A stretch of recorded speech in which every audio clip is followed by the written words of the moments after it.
We are live. We are live. We're back, ladies and gentlemen. Episode 24 after a long hiatus, holidays. In the year 2020, welcome back. 2020, yeah, that's true. It's our first episode of 2020. You think people expected this? I don't think they expected us to just stop making episodes and all of a sudden for 2.5 months. Well, Arty Time is a roller coaster if it's anything else. It is, yeah. That's life. It goes along with life. So tell me, what have you been doing?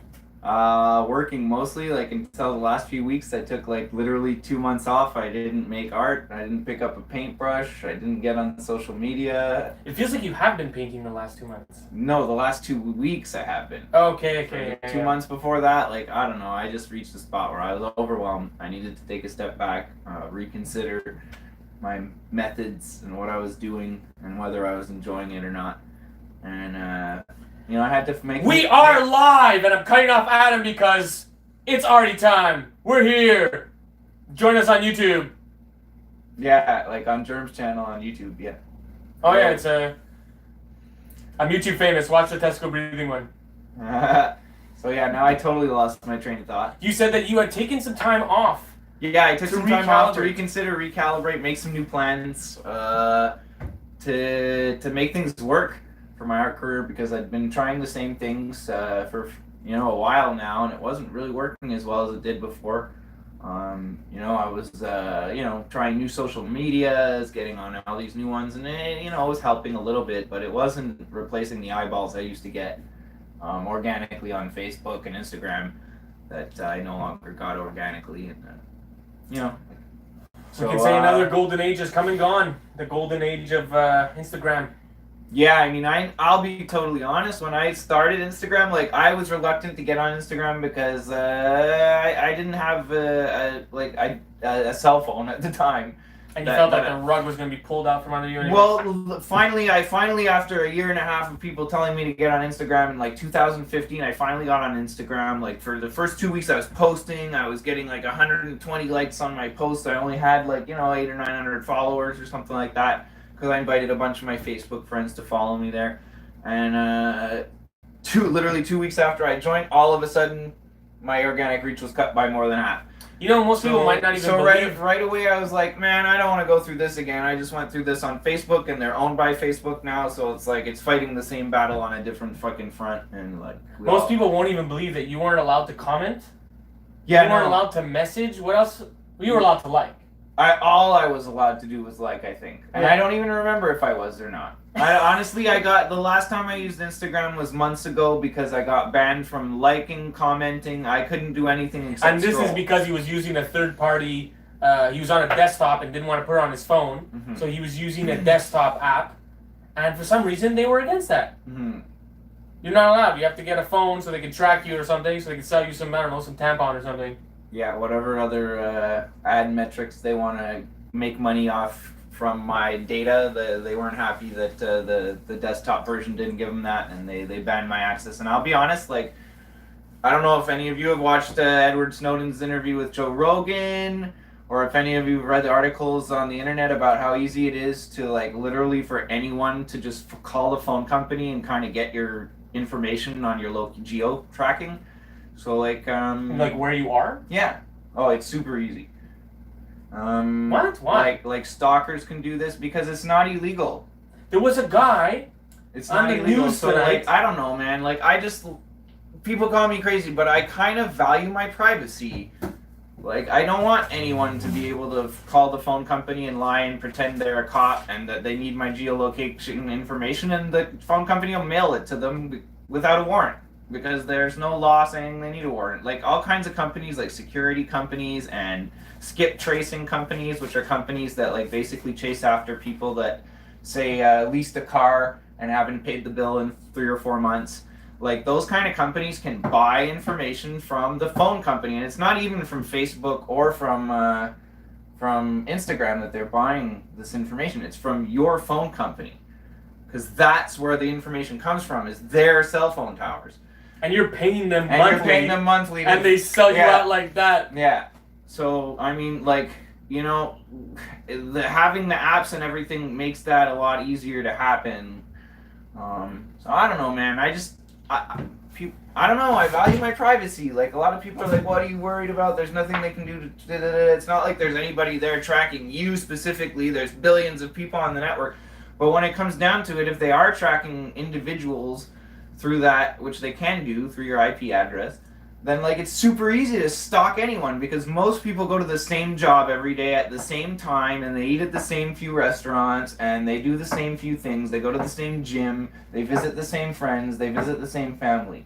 So like it's not cool that like that information is so accessible. Mm-hmm. But is this why you stopped painting? This isn't why I stopped painting. It's just one of the factors. But this is why I don't have Instagram on my phone, because of this and many other, like, these invasions of privacy that having this phone in your pocket causes. Mm-hmm.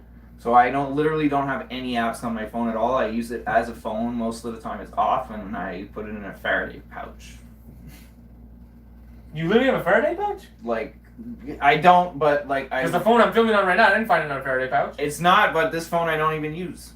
It's still tracking you. Yeah, it just thinks that you're a German corporation. It thinks I'm dead or something, like, because it hasn't moved in 2 months. He really likes the corner over here. Yeah, but anyway, okay, back to Arty Time. Like, but this got into Insta because people want to know why I don't use Instagram, and that's why, So because I got banned from using Instagram, at least anything. So you're rethinking how to make an art career without Instagram and social media.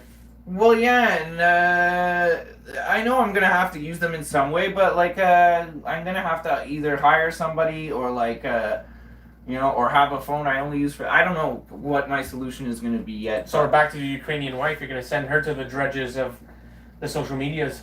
Probably, something like along those lines. Because I'll be honest, I don't like the social media game anymore. It's, like, it's stupid. It's so... It's not fun for me to be on Facebook anymore because I don't see things I want to see very much. It's all fed with news. We should talk about another golden era. Do you remember when the internet was about sharing information openly and no one was trying to sell fuck all anything? You remember those days? Yes, I remember when if you actually tried to buy anything over the internet and told somebody you bought something on the internet, they would tell you you're an idiot. That was legit, like, not even 10 years ago. Like 96. Yeah. I think 96, I remembered I ordered some... You bought what? I ordered some CDs online from Epitaph Records. Like, you know you used to get the fold-out and the CD?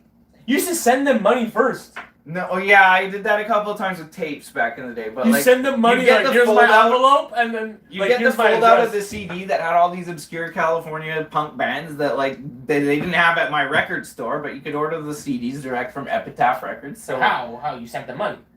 No, they had eventually there was places online where I found these records, and I could buy them through, I forget what it was called. It was called like something simple like eMusic. With a card? Yes, with a credit card. Okay, wow. And this was like 96. Oh, that's advanced. And I'm like, Dad, can you do this? And my dad's kind of like a computer guy, so he was like, sure, no problem. Like, you know, that's cool. He probably is the guy who showed me the website. He probably ordered his own CDs like on there already. But yeah. It just feels like nowadays everyone's trying to sell you something. Oh, the internet is like a bombardment of ads. So that Arty Time could be your personal health coach. We are here whenever you need us, $1,000, and we will set 4 of your calls this month and get you ready for your 2020 achievements. Coach Adam, what do you think about that? Well, I think anyone who wants to give us $1,000, we'll give them 4 phone calls about pretty much whatever the fuck they want. Rudy, my ad. It's all good. Now we have a multifaceted ad. $1,000. We'll talk about anything 4 times with you on the phone. We'll keep you accountable, and we'll ask you about your day. Yeah. It's totally worth it. Yeah, totally, 100%. That's USD, by the way.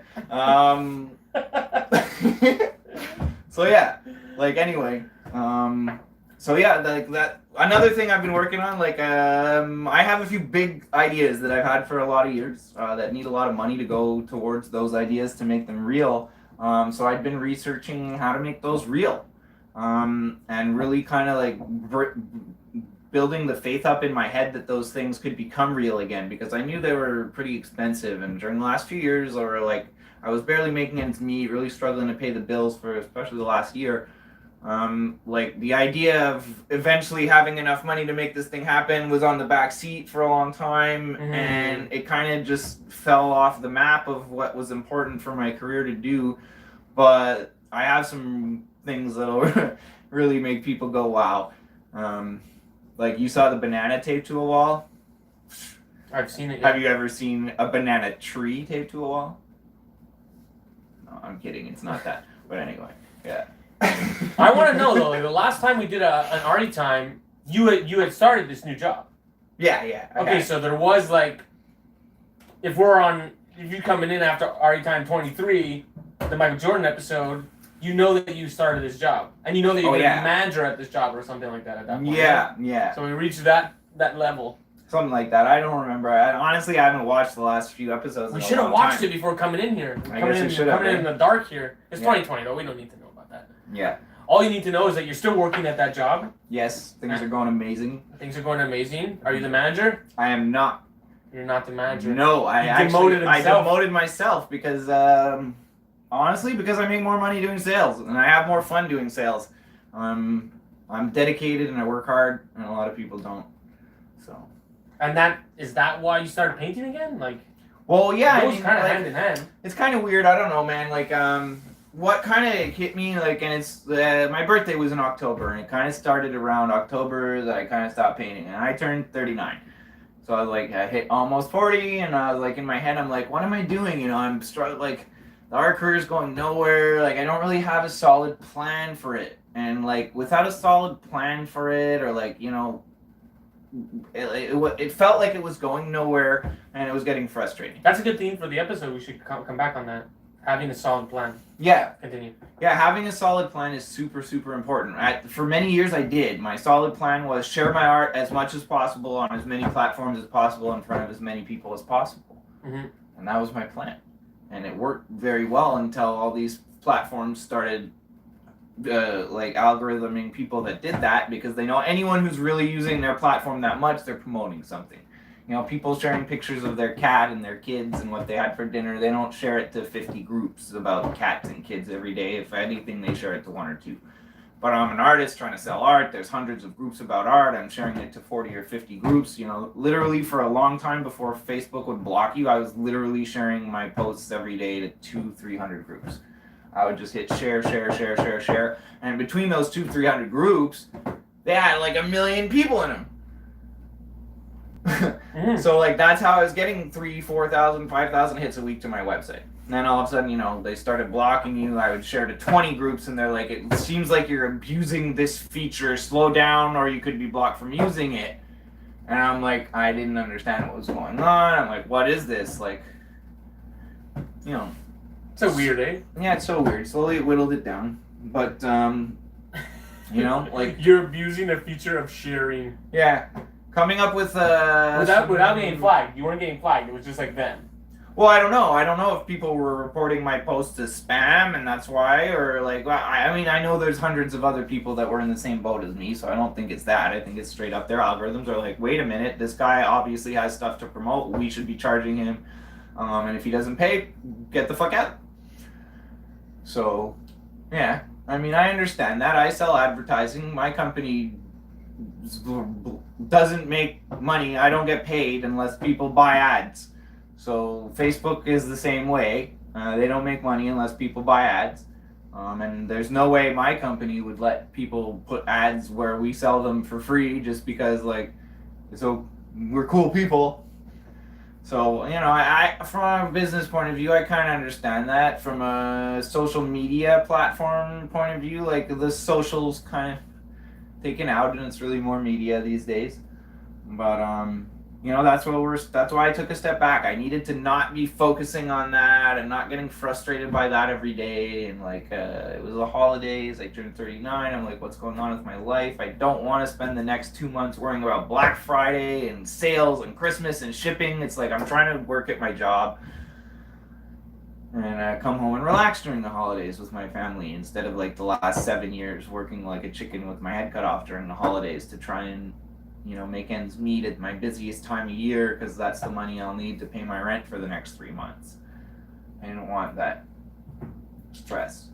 I wanted to enjoy holiday season. Well, my advice towards the whole like social media thing is to not take it seriously. If anything, make as many jokes as possible about it, and then you'll be one of the only persons not really trying to sell anything. And then when you post your art, it's inevitable that it's kind of for sale. You know what I mean? You don't really have to be like, hey, this is for sale. Blah, blah, blah, blah. It goes without saying when you're an artist. So you get to have one of the only avenues where if someone's selling a razor, he has to tell you the price and the click, and he's got to fucking bait you with a joke or something. When really, as an artist, you can just totally just live your life. Well, the thing is like I used to sell way more art when all I posted was the title, the price, the size, the medium, and a little blurb about the painting, like why I named it that or whatever, because that's what people need to know to buy art. Yeah, but you also know that people were following the progression of the painting. Partially, but not the people, not all 400 groups. No, but like the people who bought prints, they had seen the painting more than once. Not all of them. A high percentage of them. The first print I sold, yes. The first print I sold, I had painted a really big painting. I shared the progress of it over 6 weeks. I released the prints. I sold like 80 out of the 100 prints I made, and I made bank on it. My point is that people aren't necessarily trying to buy your art. They're trying to buy a piece of you. And therefore, by just showcasing your life and your passion for what you're doing, and this is for anything. Art could be anything. The art of skipping rope.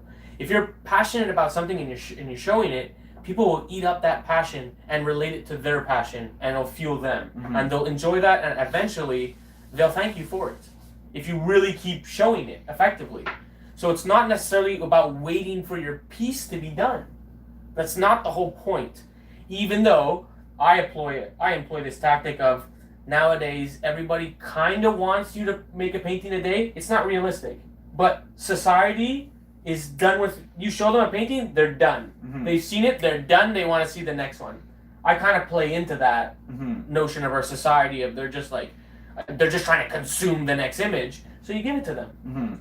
And it's a magic trick of sorts, but not every artist can do that trick and deliver on that front, so deliver on other fronts. Deliver on like the choice of colors, the palette that you're going to choose, all kinds of things that feed into the storyline of the painting. Well, and don't wait until the painting is done, is my point. For me, like, I gotta be honest, like, my storyline over the last whatever year wasn't very happy. And it was, like, I didn't feel like sharing that. I was pretty depressed. My business was struggling. I was having a hard time making ends meet. I was borrowing money. I was going into debt. I was pretty frustrated. I was just getting over 3 years of being sick, which was awesome that I was feeling healthy. But once I was feeling healthy, that's when I was able to take a step back and look at where I really was. And like, man, I don't have a lot of friends. I haven't left the house in 3 years because I've been sick and like struggling and suffering, and like, you know, like that took a toll on my business because when I was sick I didn't have that consistency, and like 3 years of that combined with having a new job and being out of the house for 6 or 7 hours a day that I used to have to devote to my business it was like I needed to rethink things and just step back and ask myself, really, was this what I wanted to do anymore? Like, was I really passionate about it? And you know, it turns out I am, and I really love what I do. And now there's a new game plan, which is so important. Like, in the road of life, if you don't have a map of where you're going, you're literally lost. You have to set a goal for yourself. If you don't have a goal, then you don't know where you're going. So pause this right now and write down your goals. And then when you're done, unpause this. I just said pause it. If you don't have your goals, you better be pausing this. But it's very important because a lot of people, if you see them finding success in life, I promise you it's because they set a goal for themselves and they know where they're headed. No, I'm like, it's still, what I really want to say is that in your situation, your goal, number one, was fixing your health. Yeah. That really should have been like that was everything. A long time ago though. Like, my next goal was getting out of debt. Because I hated being into debt. Like, my whole adult life, I've hardly ever had debt. My very first job as an adult was working in a company that basically helped people get out of debt. And this goes for someone who's listening too. If you have a health issue, fix that. A1, fix that. B2, fix your debt and fix your finances, because you don't think effectively if you're releasing cortisol because you're stressed about fucking money. You're going to do the wrong choices every time. No one's going to respect a person who's making wrong choices. Yeah, I'll be honest. I did make a lot of bad choices when I was stressed and depressed. There's no doubt about it. You think totally different, dude. the things that you think about now that you're out of debt is vastly different than Mhm. what you were thinking about before. Oh Vastly yeah, different. for sure. And like I'm lucky, I'm 40 and I have no debt. I also don't own a house, but I don't have debt. I know a lot of people my age that don't own a house and have a debt, or even if they own a house, they still owe 300 grand on their mortgage. Like I'm pretty free as far as freedom goes. In 2020, being debt free is like pretty free. Yeah, and you have a valuable When skill. I earn money, I can put it towards my passions and my dreams instead of towards debts and fucking bills. Part of it goes towards bills, obviously. Got to keep a roof over my head and phone that I hate to talk to people on. But anyway. But you're leveraging one of your real big skills, which is you're a great salesman. Yeah, I mean, You understand I'm a the great more- advertising salesman. And it helps that I have a really good product to sell. I'm sure you could sell anything if it's a good product. Yeah, probably. I could probably even sell things that aren't good products, like solar-powered clothes dryers. Well, I'm glad you're selling ethical things nowadays. Yeah, well, a solar-powered clothes dryer is very ethical. It's solar-powered. But I think this is vital for anybody listening, that if they have a valuable skill, don't throw it to the wayside to follow your passion. It's still useful. Mm-hmm. I think one of my skills is I'm an entertainer, and that's what I leverage to do my art. And in the coming year, I really hope to like rest solely on that and really take it to another level and make it, hopefully revolutionary for artists. Where if you are an entertainer too, or you fancy yourself someone who likes to entertain, then tune in and take some notes, because I'm gonna try and show people that it's more than just painting that makes an artist. Oh, big time, for sure. For sure. And your art's gonna excel because you're a great salesman too. So it's more than just painting in any state. And I think the passion really, like, I'll be honest, I get a passion for sales. I have had a passion for sales forever. I get a rush when I make a sale. It's like a drug for me. Whether I'm selling art or advertising or anything else, I get a rush when I make a sale. When somebody feels like they trust me enough and the thing that I'm trying to sell them is worth it for them, especially if it's something that really is like beneficial to them or that they really, really are getting enjoyment out of, then that's a great feeling. And there's nothing else like it. So there's nothing that I've ever found that gives me that feeling except selling stuff. I am a sales guy, and like for me personally, after all 5 years of not working for someone else, like there was definitely like a depression that came when I'm like, oh, I have to go back to work, and I wasn't being grateful for it. I was feeling bad, and I felt like I failed, and I didn't have the long-term perspective to realize that it's something that can help me. Like I'm grateful now. Now I've accepted, like, okay, my job is really, like, especially now that the debt is paid off, it's like nice. Now I feel like I'm free of that past, and like I can move forward with things. And it also gives you a sense of purpose. Yeah. Like I can feel your sense of purpose. And you know what? That's also something that could be shared with the public, because that's so relatable to most people, a job. And you know what's great? When you know someone who's actually good at their job and likes their job and finds purpose from their job. You need people in your circle that are like that. You don't want people who are fucking complaining about their job all the time. Fuck them. Yeah. Get a better job. And it's kind of weird that it took me to be doing my passion full time to be grateful to have a job again. Like, it's kind of backwards from what I thought would ever happen, but that's the way it happened, and now I'm super grateful for my job because I have a reason to be, because it's giving me like the resources to be able to make things happen, and it's giving me the resources to take a step back from things that frustrate me, and like start looking into other ways to use social media and have somebody do it for me, everything like that. And it's a process that, because I don't have the pressure of paying my rent from my art, not beating myself up on if it takes me a month, if it takes me 2 months, as long as I keep painting in that time. Like, I literally have like 4 or 5 paintings that are ready, they're done, they're varnished, they're signed, they have names, and I haven't shared them with anyone other than Germ, seeing them in my studio. He's painting up a storm, let me tell you. But like, I don't care. It's not my priority right now. I'm enjoying life and I'm happy. Is that the most important thing? That's amazing. That's amazing. I haven't really felt that way in a long time, where I feel free and I can relax. And if I want to watch a freaking Ancient Aliens on Friday night instead of painting and trying to watch it and sort of paying attention and realizing I missed it and like it ended 2 hours ago and I'm like, what happened to like the show I wanted to watch, like, and then like ancient alien theorists suggested, like, how about you just fucking sit and watch the show? Stop trying to paint and do two things at once. I don't know. I still do the two things at once. Yeah, I got the Joker I movie. can't I'm do not that. gonna be like, That's just me. what's happening over there? I cannot listen to talking while I'm painting. I can't listen to podcasts while I'm painting. I can't listen to voices. Like, I can't listen to a story. I can listen to music, but I can't listen to people talk and follow along. I get enough in my own world when I'm painting and like I'm zoned the fuck out.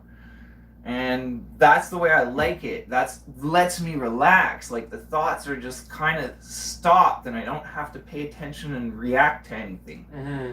When there's just music on in the back, it's just like good vibes, and that's what I like about painting. So I don't know. It's like Well, I'm glad that you're painting again. Like, it was kind of harsh to be coming here and like and wondering like, when are you gonna pick up the brush again? Is this the end of Adam Millward versus the canvas? I know we're back. No, it was just the end of Adam Millward versus algorithms for a little bit. Mm-hmm.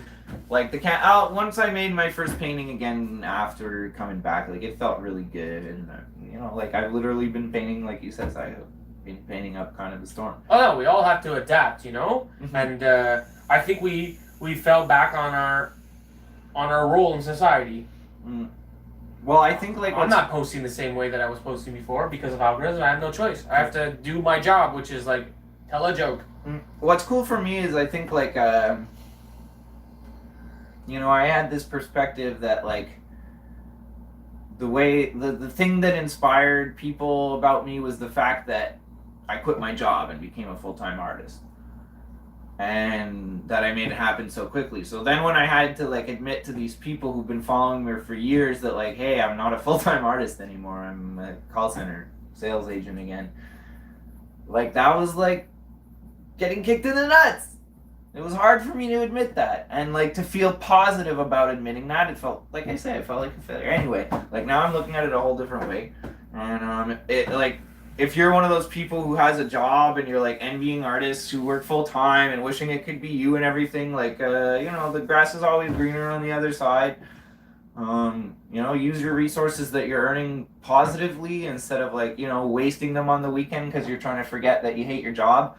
Like put them towards positive things, art supplies, workshops where you can learn how to make your art better, what have you, better supplies, bigger canvases, things like that to like make people go wow, and you know, then maybe you will get a chance like to do art full time for a while. I mean, doing art full time, it takes some. What do you want? It takes like a little bit of will to suffer. I'm gonna be honest. It takes a little bit of luck. Yeah, but it also takes the fact. It takes of, like, a lot of hard work, but even with all the hard work, it takes a little bit of luck. You're not gonna live like any one of your friends who has a job. Yeah, no, that's true. They're like, we're going out and buying beers and fucking da-da-da-da. And yeah, you're not going with them, and you're not buying those beers, and you're not doing that da-da-da-da. And if you are, then you're making 6 paintings a year and nobody cares because you're not like dedicated to it. Like that, or you're doing another thing that might not be respectable, and I'm not gonna name names or anything like that. But you know, there's a dark side to it too. The people who are spending the millions of dollars, they're selling art to people who don't even know what art is, and they're just fucking lost. They're also most of those people were people who like didn't start off selling art for millions of dollars. Most artists that start selling pieces for millions of dollars, they've been painting or making art for at least 20 years. Most people who are successful in life in general, like that, like are really successful, they're over 40. Mm-hmm.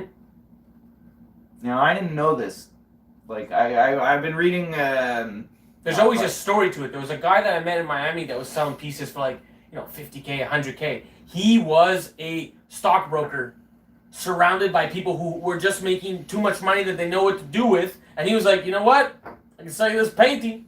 And eventually started selling painting to his fucking coworkers and quit his job. Mm-hmm. And then they just made the money and they gave it to him. Mm-hmm. So like there was this underlying story of like, he actually made it as a stockbroker first, and then decided, I could have a better life if I just sell paintings. Mm-hmm. And if you want to start from the low rung at 20 and just make paintings the whole time, let me tell you, you better have a good ace up your sleeve. Because I really don't know that many people who just sold paintings non-stop that made it without an ace up the sleeve. Mm-hmm. And that could be street art. Street art could be an ace up the sleeve. Just absolutely like, fuck the law, I'm putting my painting here, you know? And eventually people respect the fact that this guy's trying to get in front of people no matter what. He could like literally be facing a fine or something, you know? Or jail time if you're in the States. But he's literally like risking it for the passion of getting the art in front of people. That's an ace up the sleeve. Mm-hmm. Another ace up the sleeve is just going to the rich part of town, dressed like Big Daddy Kane and pretending that you're Big Daddy Kane. I mean, there's so many ways That like that you can get yourself out there, and that's like that's where I'm at now. I'm kind of like I said, I have some plans, some big wow things that I'm really looking forward to like talk a little bit more about. I can't reveal a whole lot about them yet, but he knows a bit about them. Yeah, you're gonna wow people. And yeah, so like that's where I'm kind of focusing on next. I'm gonna make some definite plans regarding that idea. And that's going to be the next like journey, is making that idea real. And in between now and making that idea real, I'm just going to keep painting these guys that I'm having fun with. I've been working a lot in my video game style lately because they're way quicker to finish. I get that sense of satisfaction that I'm finished a painting quicker. I get to stand back and look at it. I don't feel like it's work as much, kind of. Like there's a little bit more creative process that goes on throughout the whole process, whereas a mandala, it's like once the pattern's done, it's like, okay, now you're coloring it in. Mm-hmm. And it's fun to choose the colors and see how it all comes together, but it's kind of work.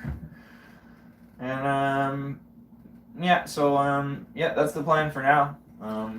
Yeah, I'm happy to hear that there's an endeavor, you know, a goal that's set that's above and beyond. Because let me tell you, even if you're selling art and you're living a comfortable life, you should still set a goal for yourself that makes you a bit uncomfortable. You should set a goal that, like, because you're technically stagnating. I don't want to say it in a negative way, but you're technically, like, you hit a plateau, and you should aim for something higher now, instead of just being like, oh, I kind of like this plateau. Should I join the Air Force? If that's something that you think could benefit you. Well, that's a commercial, isn't it? Aim High Air Force?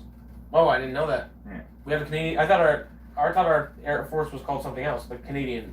Well, I'm not talking guys. about our Air Force. I'm talking about the American Air Oh Force. no, they don't pay us enough. You watch Canadian TV? They don't pay us enough to drop that ad. I see American commercials, but I only watch American TV.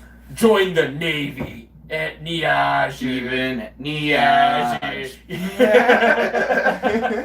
No, but set a goal for yourself that makes you a bit uncomfortable, and write it down. Don't tell anyone. Don't let them poo-poo you.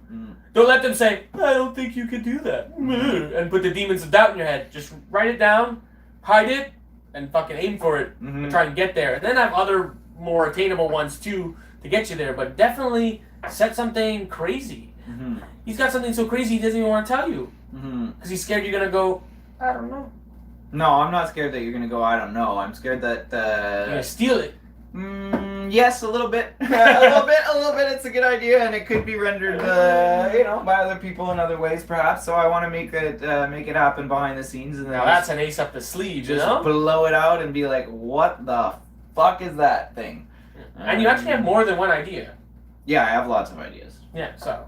Like one idea I have for anyone out there who's like got inventor friends is like put your hands like that when you're listening to this podcast, like unless you're listening to it on headphones, then it doesn't make a difference. But if you're listening to this like on any speakers, Elephant ears. Do this, and then take your ears away and do this. Now, like old retired couples that watch TV in bed where one of them likes the volume loud and the other one's like, can you turn it down? I'm trying to sleep. So you make little plastic fucking headband with these things behind it, and now all of a sudden you can put the volume 3 or 4 lower because you can hear way better. Somebody's got to invent those. Oh, damn. And they would make a very good ad campaign for the internet. Yeah. And that's all you need to do. I'm trying to sleep. Can you turn it down? Okay, honey. Put the headphones on. Turn it down. That's the commercial. Done. You may look dumb, but you'll be at home alone listening to the TV. Buy now and we'll include a second pair absolutely free. Just pay separate shipping and handling. In the next 10 minutes, if you give us $20, yeah, I love that on TV when it's like. It's not as good as Elon Musk's sleep pod that like he's got to make happen. That our idea was on the previous episode. Really? Oh yeah, I forgot about that. Remember that? He's revolutionizing the bed. No one's revolutionized the bed. Bro, we've been sleeping on flat things for fucking centuries. Like, come on. Why? What do we want to sleep on? Liquids? No, we want to sleep on like a custom molded thing. Like you go to a store, you lie down, they take a mold of you that's like ergonomic. But then you can't move. Doesn't matter. They make it ergonomically like so that you can move, or they test it out and like give people samples and try them for a year and see if like actually not moving might be better for your back long term. Fun fact: I once had a dream. But the main thing is like the environment, where like if you have trouble sleeping, like you get in this pod and you're ready for bed. And the CO2 level's slightly higher, everything's like monitored, there's lavender, there's your music that you play to go to sleep, and it's like a self-enclosed thing that also, if there's an earthquake, and everything falls on you, you live. If there's a flood, it floats. I'm pretty sure you wake up when there's an earthquake. I'm pretty sure you do too, but if you wake up and don't run out of the building before it collapses, you die. So if you're in your pod, that's engineered to survive that. You're just buried under rubble. You're just buried under rubble, and people wait because there's a GPS on it that says, hey, there's a survivor in a pod there. And we can tell he's still breathing because the CO2 is still running, exactly. So, like, he's still alive. Go get him. Okay, I had a dream once where I was in a past life in Egypt, and their beds, for the pharaoh or whatnot, for, like, the elite of whatever, they slept at a 45-degree angle or somewhat similar. And the theory was that at that angle, the body wasn't sure if it was awake or sleeping, because an awake position is vertical and a sleeping position is horizontal. So positioning yourself at a 45 meant you were between both worlds, and you'd have more lucid dreams. Oh, that's interesting. I didn't know that. Yeah. And these beds do exist. I researched it afterwards, and these beds do exist. I don't disbelieve it. It makes a lot of sense. So we should bring back that bed. Fuck Elon Musk. It also makes sense, like, say, for example, that sleeping at that angle... It's not 45 because you fall asleep and makes you sleep a little less soundly. If you were a pharaoh in Egypt, I don't know about you, but I would want to wake up as soon as I heard anyone creeping around near me. That's why they had cats, too. To make sure that even the spirits didn't wake them and come near them. Like, all it takes is one guard, and you're done, and you ain't no pharaoh no more. Oh, I'm sure a bunch of them were stabbed. Oh, for sure. After the Romans became the pharaohs, I'm sure a whole bunch of them were stabbed. Inbred poison fucks. How much... there was one guy who was stabbed... Remember the one senator in Rome that was stabbed like 62 times by everyone? No, I don't remember that. I think it was... I wasn't there. I know, but it's like a super famous guy. I think it was the... Nero? Maybe, but I think it was the guy who came back as the general from France and took over. Yeah, he went to Gaul, he came back with the army and took over Rome, and then he's like super famous. Caesar. Literally his name was Caesar. I thought he was stabbed in the back. Once. 62 times? No, once. Oh, we'd have to I'm pretty sure he was stabbed in the back. He definitely was stabbed, because they were all stabbed. Anyway. Yeah, my Roman history is not that I don't know much about it. Really? No. Oh, that's great history. No. It's great history. They're all like a Roman... Like on a scale of 1 to 10, my knowledge of Roman history is about a V. The Roman Empire still exists to this day, my friend. Mm-hmm. That's how important the Roman Empire is. It's like the Hittites or the Assyrians or some sort of... Okay, history lesson here. There's a type of human that goes around and enslaves others and makes them join their private army, and then uses said private army to enslave more humans and grow the army to enslave more humans. And that is what eventually became the Roman Empire, what eventually had Egypt and all that stuff, and eventually became Britain through Normandy, USA, and still to this day Rome and the Catholic religion. So it's all in the heraldry. You can look at the heraldry of the ruling classes of pretty much any nation, and they all have a lot of symbology in common. They all have bird with double wings. They all have a globe that the bird stands on. They all have crosses.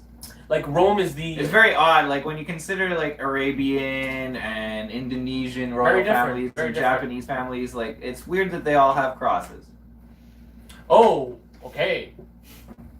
Well, there's Like, only okay, Europeans that kind of makes sense, but when you look at the heraldry of like Indian Rajas and things like that, like they're all very, very similar from ancient times. But anyway, good history lesson right there. good history lesson. It has a whole lot to do with how to make money selling art, doesn't it? It does. It does. It does, because knowing your history helps. Because you can drop good anecdotes. And anyways, what I've learned about history has made me who I am, which is, in a sense, like, I don't necessarily care about Canada that much. Mm-hmm. And therefore, I make I live the life that I live because of those viewpoints. Mm-hmm. Did you know that the Queen has kicked off her son and she's coming to Canada or something? Well, I heard that I mean, I don't follow it that closely, but yeah. So rest assured, I'm gonna have jokes where some guy named Prince something is coming to live in Canada now, and Prince Harry, and Americans need to know this, that there's still princes and princesses, and we need to pay for them to live a lavish life. What's funny is apparently the greatest welfare that has ever lived. Meghan Markle apparently got a contract with Disney to voice Disney princesses. Oh, She's the girl. princess. The girl. Well, of course, they need Disney to sell the story No, to but us. she's going to be a real princess, Voice. quote unquote, doing the Disney princess voices. Of course, she's got to do Okay, something. yeah. All right, yeah. Well, yeah. If they're not going to get royal money anymore, I mean, it's like a millionaire actress and the grandson of the queen. You know, God knows it would be hard for them to find work. Who the They're not fuck's even going to gonna hire work. They're them? not even gonna work. But this could be the comeback of the King of Canada shtick, where you try and find who's going to be the next King of Canada, and make people realize that, yeah, maybe we should vote for the King of Canada and not have someone appointed because of bloodline and I their don't know about the king ancestral of Canada, but I could be the king of the next Art Basel. of Art Basel. It depends on how long it takes my project to become ready and how quickly I can, what's the word I'm looking for, like, to grow it out and scale it. And I'm the one who buys it. I'm the one who buys it. Depends how quickly I can make it happen and how quickly I can scale it, but it's possible I could be the king of next Art Basel. Basel, however you pronounce it. It's possible. But it's like $20K to get a booth. It's a good investment to be like the king of Art Basel. Yeah. But I guess everyone knows your name by the end of it, so it's not the worst idea. Everyone would know my name for sure. And That's the point of art to an extent, is to make that show. Mm-hmm. Right? The guy who put a banana. Look, if you're listening and you're not sure how that magic trick worked, he got a guy before this ever happened and said, "Look, dummy, you buy my banana. Everyone talks about me and you, and then we go on and say, we're the guys who did that banana shtick." And someone says, "You're right, I'll do that. Here's whatever, $20K, whatever he needed to make it happen." And then they made it seem like that guy was actually the guy it's didn't fake. sell the banana. He sold the idea. He sold the idea of the banana, yes. That's what I'm saying. He sold the fact that me and you, buddy, we're going to be the talk of the town. And someone was like, "Yeah, I want to be the talk of the town." So, like, they basically rubbed it in your face that, like, a banana, they could have sold you shit in a can, but that was already sold once before in New York. So they're like, fuck, we can't sell shit in a can. But it's that model again. It was actually done in Italy. In Italy. But it's that model of, like, how could you spend 120 on it? It's just shock value. It's a YouTube thumbnail. They're just getting you to talk. Mm-hmm. And, the more wise we can get as a society, the less that'll work.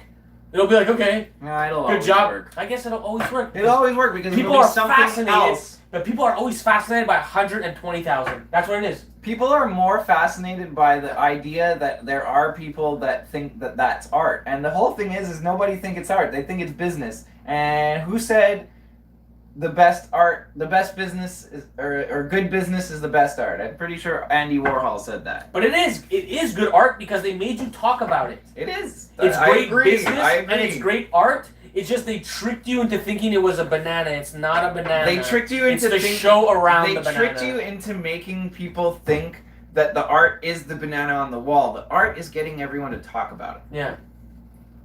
that a banana was And why are they talking about? What are they talking about? And then, like, literally within days, I don't know about your feed, but my feed was filled with so many, like, angry people who are not angry people, but people doing their own version, their, like, homage to it. Like, there's a dude with the pins in the pin group where it's a banana with tape on it, making pins. Like, a week after this happened, the pins are for sale. There's other people doing their version of it, like, oh, here, I taped a spoon to a wall. Is anyone gonna give me $100,000 now? Like, you know, a lot of jealousy and, like, snarkiness about it, but whatever. They were doing it. Yeah, I know. He memed you. He straight memed you. Mm-hmm. It's like when Banksy shredded the painting. People were talking about that for weeks up in the art world. And I guess I'm a bit jealous too because I just refused to talk about it. I was like, fuck that. Too good of a meme? I'm not even talking about it. Yeah, but my hat goes off to the guy. It is a great shtick. It was a great shtick. It's hilarious. Yeah. Made me laugh anyway. So many people are there and they're trying so hard and they probably made even more money than that and no one gives a fuck. And this guy shows up. Hey, you know what's going to make people talk? $120. Banana. And the $120, the $120 was probably never exchanged hands. That's the funniest part of all. And that's why when you do your thing, I could probably come and buy it. No. No, you actually want to sell it? Well, I'll put it this way. I'll sell it second hand. You could say you bought it, but until the money changes hands, it's staying on my wall. No, I mean, like, for the shtick, it gets red dotted, and if you want to buy it, you want to buy it from me, second hand? Well, the price has just gone up. Who are you going to sell it to? Rock Terrier? I don't know if he's got the money to buy that. That's a good idea. Sounds good. He messaged me before asking for a tracking. Listen, Rock, you know how much shipping is in Quebec? I fucking went to the post office today. Shipping to Australia, shipping to France, shipping to the US, shipping around the world. You know what's the most expensive place to ship to? Canada. My own fucking province. Yeah. Explain that to me. I'm trying to ship to Montreal. Oh, that's $14. What? I just shipped to Australia for $10. No, $14. To go across the bridge, $14. One truck, or I guess they go to one. Why didn't you deliver it yourself? Okay, let's be fair. I pulled back the Montreal ones, and I am delivering them myself. Yeah, okay. But Gaspé, I can't. Yeah, that's horrible. There was some other ones that I just can't. I can't physically do them. So, they're more expensive than Australia. They're going on an 18-hour flight. Yeah, shipping costs went up a lot in Canada. And you know what? They went up, eh? This Monday. They always go up. Because I'm like, yo, what's going on? Why are the prices so high? She's like, oh, it's the 14th. They just went up. I was like, are you making a joke? Like, what does that mean, the 14th? And she's like, oh, no. They literally went up the 14th of January. And they handed me a sheet with the prices that are going up. So if you're Americans and you're listening to this, Canadians don't have it easy, yo. Like, we pay so much to ship things. It's not, we're trying to fit it in all kinds of small little packages so they're not weighing them a certain way or measuring them. Oh, they can be expensive. Yeah, no, it sucks. I mean, it's like, it's when you're selling, like, especially small items like t-shirts, like, it kills your margin on selling fucking t-shirts, you know? And it costs $15, $17 to ship a t-shirt to a guy. Like, how much am I selling a t-shirt for? And if you're not making your own shirts, a t-shirt can cost you $12 or $20. Yeah. Like, okay, you're doing a one color print and you made $500. Oh man, maybe they're $7. If you're buying dye sublimation shirts yourself, they're $35 wholesale. And you're buying 50 of them or something. No one's going that far. Well, a lot of people do though. I'm talking about a regular cotton shirt, screen printed, 3 colors, small run of like 100 or something like that. You're paying $12. You're paying $10, $12. Yeah, for sure. You know what I mean? And then you're gonna pay $10 to $13 on the ship. Okay, what are you really making here? $8, $6. And you have to fill out the form and do the packaging and everything, and then have the person say like, "Do you have the tracking?" And you know how much more the tracking is? Yeah, the tracking's the $8 extra you're trying to pocket. That's true. Yeah. No, I most of the time I send my packages with tracking, but once I have a good relationship with clients and they've seen that I send my packages all the time, they don't even ask me for tracking. Yeah, I just want people to know that, like, most of the time an artist is sending t-shirts to help spread the word of their art, and it's really out of the love. Like, and it's we've not spoken for about the this. money. We've spoken about this on other episodes too, though. Let's be honest. There are a lot of artists out there that forget that they're a business and that people who just gave them money for stuff are clients, and they do take forever to ship stuff, and that's not fair. Like, if you have clients that are buying stuff from you, you got to kind of sort of be ready to get that shit Okay, out the door as quick as possible. And to close the loop on the Rocktaria thing, he literally like made the purchase last Thursday. That's, so it's like we're literally Tuesday now. Yeah. It's shipped, okay. But if I went and I shipped it Friday, it wouldn't be anywhere closer to your house. Rocktaria, just for those who might not be aware of who he is, he's a pretty well-known Quebec artist who I met him one time in person. We went to a show. Germ knows him. And Germ went and talked to him for 5 minutes, and I'm standing there expecting Germ to be like, oh, by the way, don't throw me under a bus. Germ just fucking says, okay, later, man, and walks away, and I'm like, oh, hi, I'm Adam, I like your art. And he's like, oh, cool, and he just turns around. Yeah, I'm really bad at doing introductions on people. I don't know. Yeah. I gotta work on that. So that's kind of why I specifically said, who are you gonna sell it to, Rocktaria? No, he's got a good mystery box coming his way, and he's actually getting a mystery box there. You know, not everybody gets a mystery box. I don't have infinite mystery Dollarama mystery boxes because that's what they are. He's gonna get the mystery box, and it's literally a Dollarama sticker on the bottom. Hilarious, but you know. You should send people a Rubik's Cube and switch 2 stickers and then call it Unsolved Mysteries. Because if you switch the stickers, they'll never be able to solve it. Really? You think so? Oh, I know so. Okay. There was this genius in my high school, and we did this to him fairly regularly. He could solve a Rubik's Cube in under a minute. And he would be able to tell within about 15 seconds if you'd switch the stickers. You'd be like, no, you switched the stickers. I can't finish it.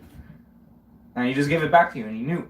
Mm-hmm. And I'm like, this motherfucker. Yeah, because he's using some sort of like savant math trick. Yeah, exactly. He was using the steps, like he's one of those guys who can see the steps 10, 15 steps in advance, and he was very, very socially awkward and everything else. But the dude could solve a Rubik's Cube real quick. The fun of the Rubik's Cube is not knowing how to solve it. That's literally the fun. I've literally never solved one. Me neither, but that's why it's still fun. However, if you knew how to solve it, it's like I feel pretty bad. That you do this too. I feel pretty dumb that I never was able to solve one. That's the fun of them. But it's not fun. It's fun to to be able. Like, I think it'd be more fun there. I think it'd be more fun. And then you give up to be like, there you go. Yeah, impressing no one with that. Like you do it and everyone's like, oh, you watched the YouTube video. I was pretty impressed. No, well, this was way before YouTube when I was in high school. Okay, he literally sat and figured it out, or read a book. Sat and figured it out. He did this on a regular basis. This was like a funny thing that people would do to him at lunch. Go here, and he always would take it, and people wouldn't believe him. Especially like at the beginning of the year, the new kids that came in, they'd be like, "Hey, watch this guy solve a Rubik's Cube." I forget his name. Some people eat worms. Some people solve Rubik's cubes. Some new kids get benched. In our high school, that was a thing, benching people. There was like our school was shaped like a H, and like all the lockers were on the 2 long legs of the H, and then the connection in the middle like was benches and the entrances to the gym and the cafeterias and stuff. But there was all benches along that, and like all the older kids would sit on those benches, and when new kids would walk by, one of them would trip them, and then the other one would catch him, and we'd slam him under the bench. And like pretty much kick him with our feet under the bench. Keep him under the bench? Yeah, we kick him too. Like not just keep him there, kick him. Like 4 or 5 guys kicking a little 13-year-old. Oh my god! And that was like the rite of passage. Like you weren't considered like real like. Did someone ever bench you? Yes. Wow. I got benched, and I was fucking 16 when I got benched because I only went to that school for 1 year. But like from day one, people are like, "You're gonna get benched. Like expect it." And I'm like, bro, I'm not gonna get, like, I'm not 13. Like, I know everyone in this grade. Like, they're my friends. They live on my street and shit. They're like, you're gonna get benched. Sure enough, I got benched. Not happy about it. But that was how it was in that high school. Like, yeah, it's a cruel, cruel world. Yep. Oh, it was really funny because there was one new kid that came into school, and even the lunch lady knew. Like, the lunch ladies knew, the principals knew. They didn't stop us. It's like, what are we gonna do? Fucking... We're gonna do it again anyway. What are you gonna do? Give us a detention? Ooh. Like, this has been going on at this school for 15 years. They could remove the bench. So the lunch lady tells the new kid, I wouldn't walk down that hallway if I were you. I'd go outside and around. And he goes, what? Why? And, like, he just puts on this tough guy attitude with the lunch lady, and 2 steps later, he was under the bench. And she's like, I told you. I can't even imagine it. Like, he's just under the bench, like, yeah. Oh, it was the quickest thing ever because he was looking the other way back with a smirk at the lunch lady My friend kicked his legs out. He falls. We catch. Like, that was the trick, is to catch the guy when he's falling, and the other guy picks up his feet, because it was like a 5-man operation. Yeah. And you're under the bench. Like, there's nothing you can do. It's over in 2 seconds. There's no fighting back. You don't even know what's happening until you're under the bench. How did we get here? I don't remember. We're literally under the bench ourselves. Like, are we? Yeah. It went from like tracking is so expensive and shipping's outrageous nowadays. To high school and kicking people under the bench. Yeah. It's not fair. The world's not fair, basically. It was my transition, I think. I don't know. Anyway. So yeah. So stay tuned, because hopefully soon I'll have some news on this big project that I've got going on, and maybe I'll be able to share a little something about it, a time frame at least, something like that. I know I'm really excited about it, and I'm really looking forward to it. And right now I'm kind of just at this place where, like, patience is a virtue. It's kind of playing a waiting game, not stressing myself out. It is winter too, which is very important in winter, is to play. I don't know if you guys have winter where you're listening, but here in Canada, let me tell you, the squirrels, they sleep. They come out every so often and they play the patient game. Mm-hmm. And we all kind of do that, like it or not. We wait for summer to come back around. Or spring. Mm-hmm. Or we go to Mexico or Costa Rica. Yeah, and live it up for a sec. But really the essence in like Canada in the wintertime is like slow and steady. Mm-hmm. Enjoy your family and friends. And don't stress. Mm-hmm. There's no point in stressing right now. It's beautiful outside. Well, I had been stressing, and that's why I'm mentioning it. It's like, it's hard to make good decisions when you're stressed, especially when the stress is coming from, like, guilt about not being there for people who gave you a lot of their time, support, energy, your fans. Mm-hmm. So that's where a lot of my I don't even know, a lot of my crappy mood came from. Was like, I felt guilty, and I felt. But with the ideas that you have planned, if anything, it's like you're gonna wow them. Well, I know, but that's what I'm trying to explain, is that transition. It took time. Like, I needed the perspective. I needed to get out of that crappy thought loop, and like give myself stepping away from it. So if you're listening to this and you're an artist in any kind of situation where you're frustrated with how things are going, whether it be with social media or the gallery you're at or the show you went to last week where you made no money and you don't know if you want to do another show or whatever it is, like, sometimes stepping back and taking time to think and step away from it and really like take inventory of your business, your life, your passions, your emotions, your balance between work and life, and how that's affecting you and mentally and financially. And set a goal. And set some goals to get Let me tell you. I know some artists that they set a goal. They're gonna have a show. They're gonna sell some art. It happens. They have a show. They sell some art. Then what happens? They don't set another goal. So what do? They spend the money that they got from the show on something stupid and selfish that has nothing to do with the business, and they're literally in a worse position than where they were before the show started, because now they don't have a goal, and they're lost and they have no money and So it all revolves around goals. If they had another goal, they would have invested some of that money towards that goal, and they'd be closer to that goal, and it would just continue and snowball. Yeah. And that's why having a goal is so important. So don't be like those. We got a name for these people. Jerry's. Oh, don't be a Jerry, yo. Don't be a Jerry. There's an episode where he goes to Miami. He's tricked and he goes to Miami. Very similar. Very similar. Yeah, an episode of Rick and Morty, by the way, if you don't know what Jerry we're referring to. So have a goal. Have a goal. That's what we're calling this episode. Have a goal. Even if you have a goal, then make a crazier goal. Like, even I would almost call this episode "Don't Beat Yourself Up," because, like, for me, that's where I was. I was beating myself up. I was cranky. I couldn't get out of that thought loop of like negativity and like perspective. And the goals take time. Your goal of getting healthy, it couldn't have come in 4 days, even though it did. No, it came in like 2 weeks, 10 days. Anyway. Either way, the health came fast. The health came, then the job came, and then the goals and plans, the debt paying back came. But the point is that you have to be okay with the fact that things take time to develop. And as much as we want instant satisfaction because society has trained us to be like that, we have to just point ourselves in one direction towards the goal and steadfast. Just I also had you're to gonna be get like, there. my whole life, I'm like, I'm not gonna have a fucking midlife crisis when I'm 30. When I'm 40, I turn 39. I'm like, oh my god, what's going on with my life? I gonna be like, exactly had that. Really, you didn't tell me that. You didn't Well, specifically like, say having a midlife I honestly crisis. didn't even notice When now you're all looking back. the depression. Now I'm like, it all started when around my birthday. And I was 39. It's like I'm gonna be 40 next year. I'm like, I'm single. I'm living in a basement. Like my art career's not doing that good. Sure, my job's doing awesome, but it's like, okay, now I have to decide: do I want to use the money I'm making from this job to rebuild my art career, or do I want to do something else with it? Do I want to save money to get a house, an apartment? Like, what's my goals with this money that I'm making now? Because I really didn't have them. I wasn't sure anymore if art was the thing I wanted to do for the rest of my life, or if it was something that was kind of more of an addiction where I'm throwing all my resources at it and it's not giving me the high anymore. So it's like, what's the point? Should I maybe just quit because it's not healthy for me to feel this way all the time? But it's also not healthy for me to have this like burning desire to create stuff and like not do that. So yeah, I had to find that balance, and I had to have the light come on and be like, yeah, I guess that all started right around your 39th birthday. I'm like, Damn, yo, that's some real shit right there. So anyway, here we are, and here I am, and You know, I feel you on that. There's like definitely times where I realize I'm in my 30s too now, that there's things that I want to do in this life, and the signs of time are dwindling. And I don't know, like,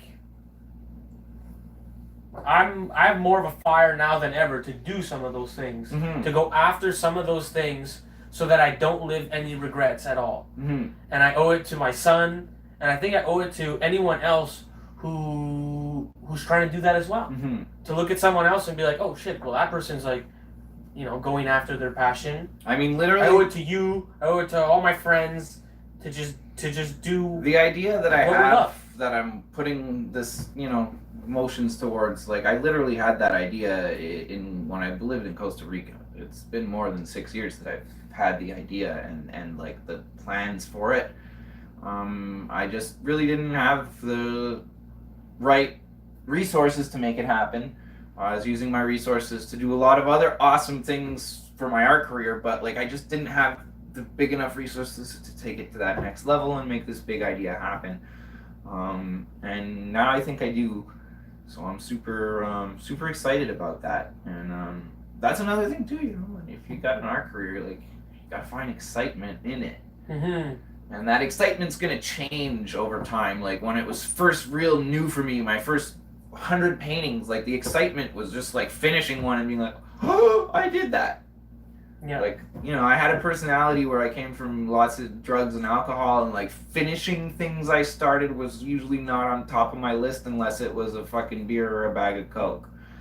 So like, you know, saving money for these goals, like, I had goals. I wanted this. I wanted a Harley Davidson motorcycle, and then I wanted a T-Rex, and you know, and then I'd save up $3,000, and I'd be like, oh no, I don't want the T-Rex anymore. I want season tickets, and I can afford those right now, so I'm buying season tickets to the Montreal Canadiens. You want a T-Rex car thing? Yeah, I wanted one of those 3-wheelers. I looked all into it. I learned that at the time, back in 2008, there'd never been one that flipped. And I'm like, well, perfect. I'm a fucking walking wreck all the time. Like, this is just the vehicle I need. It has a roll cage and none have even ever flipped. So, like, some flips in? Anymore. Yeah. But, like, yeah, back in the day, I was looking at videos where people are trying to flip them. And they're, like, driving and just hard spin the wheel. And the thing just goes, but it doesn't flip. Cool. Yeah. So I was like, this is a perfect vehicle for a drunk guy.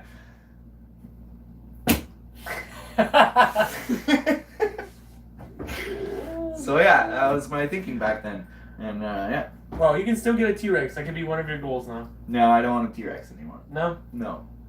Well, maybe I do. I could fucking just make a giant tarmac and spin out on it, and like, you know, that could be the art, like drone up, and be like, look, I made a T-Rex skid mark painting.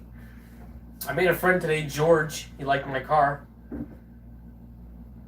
George, this episode's for you, bud. George liked your car. Oh, you know what? Somebody, I forget who it was. Somebody at work that apparently knows me. I have no clue who he is. He's probably someone I met back in my drinking days. But he's like, oh, hi, Adam. Nice to see you again. I'm like, again? Who the fuck are you? Anyway, turns out he lives in our neighborhood, and I'm do you know German? He's like, no. I'm like, he's an artist. He has a crazy painted car, and he's like, oh yeah, I see that car all the time. So your car is a local landmark. Yeah, and that was some of the things that I brought up earlier in the thing, which is like trying to revolutionize what it means to be an artist. Mm. Having that car, look, if you're an artist, paint your fucking car. That's all I have to say. Mm-hmm. Paint your fucking car. Mm-hmm. Look, I mean, any other everybody business, wants to talk about it. every other business It's does doing it too. Yeah, they're Like just not every painting it. They're business buying the decal. Yeah, they're buying decal, their name, their phone number, their whatever. Their ads are on their freaking vehicles. If you have a vehicle and you're an artist and your ad's not on your vehicle, you're not using that ad space properly. Mm-hmm. And you're paying for that vehicle. You're paying a lot of money to And insure it, to put gas in it, to repair it. I don't know if I told you about this, but I'm making a whole shtick about how I'm the Peter Parker of Montreal, and I park the car in very weird spots. Peter Parker. I'm Peter Parker. So you're Spider-Man? Well, I put Spider-Man gifts on the stories, yes. Okay. But no, I'm just Peter Parker. I'm the guy who parks funny. Oh, okay. And I found the Chanel warehouse today. No way. Yeah, I found the Chanel warehouse where there's a big Chanel logo. And I couldn't do it because all their fucking SUVs were parked, but I'm gonna go on a Saturday when they're not there and triple park in their handicap spot. And then take a picture where there's the Chanel logo and then my car that says Chanel number 5. Oh yeah, nice. Yeah, so it's like there's a really good photo opportunity for Peter Parker in the near future. And also like I've just been thinking about, I'm like the Terminator now. I see like a weird spot and I'm like, oh, I should climb up that sidewalk and park my car there and take a picture. So the car's gained a life of its own. The car's gained a storyline.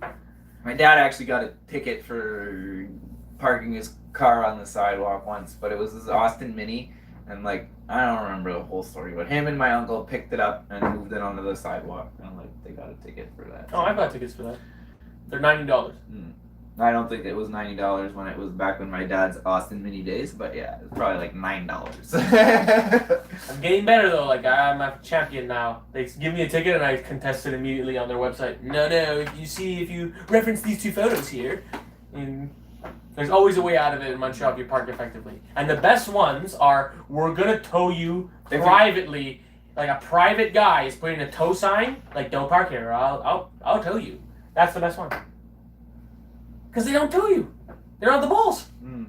The city, they have like an army of people that are out there issuing tickets and they're just printed out of a trick machine. is keeping the trick is wherever you park normally, keep a cone in your trunk, and just like when you leave that parking spot. Oh, I know. I totally would do that. If I lived in Montreal, I would totally have sorry, you can't park here 6 to 9. Sorry. You know how it is.